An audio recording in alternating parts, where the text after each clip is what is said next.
اونجا که رفتم بعد شروع کردم درس طلبه که خوندم. بعد یه روزی به من گفتش که خب دیگه فردا عمامه گذاری. من یه دفعه دیدم اگه من عمامه بذارم دیگه نه تئاتر میتونم برم، نه سینما میتونم برم، نه موسیقی میتونم گوش کنم، بعد اصلا بازی دیگه نمیتونم بکنم.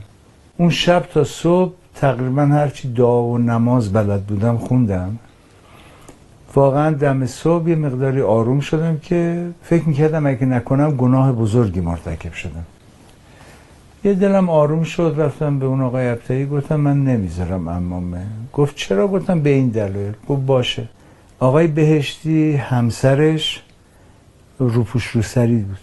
من میگفتم این گناهه. بعد میگفتم مگه میشه یه نفر روحانی باشه، لباس روحانیت تنش به زنش روپوش روسری بپوشه؟ بهشم گفتم.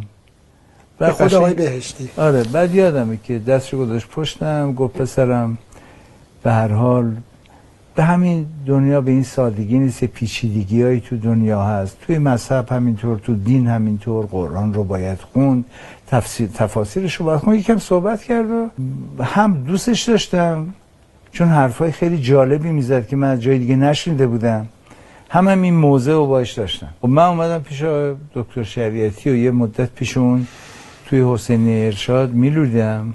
همون موقع هم رفتم خونه آقای بهشتی.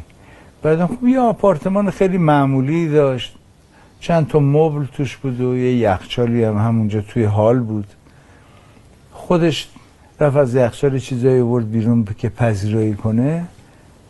من اونجا گفتم که آقای بهشتی شما که به اصطلاح حرف از مستضعفین و اینا میزنید، شما که رو مبل میشینی، یخچالت هم که پره ماشاءالله، بوی عطرم که میدی، اینا همه چی اون موقع گناه بود لحاظ انقلابیگری. خوب گوش کرد و گفتش که میدونی پسرم، اگر ما مشق فقر بکنیم، اگر یه روزی به حکومت برسیم همه رو فقیر میکنیم.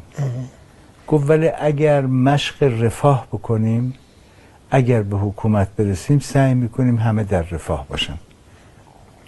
خب اینو ما اون موقع نفهمیدم، ولی بعداً فهمیدم که چون انقلابیون اون موقع باید روی مثلا جای خوب نخوابن، مبل نداشته باشن.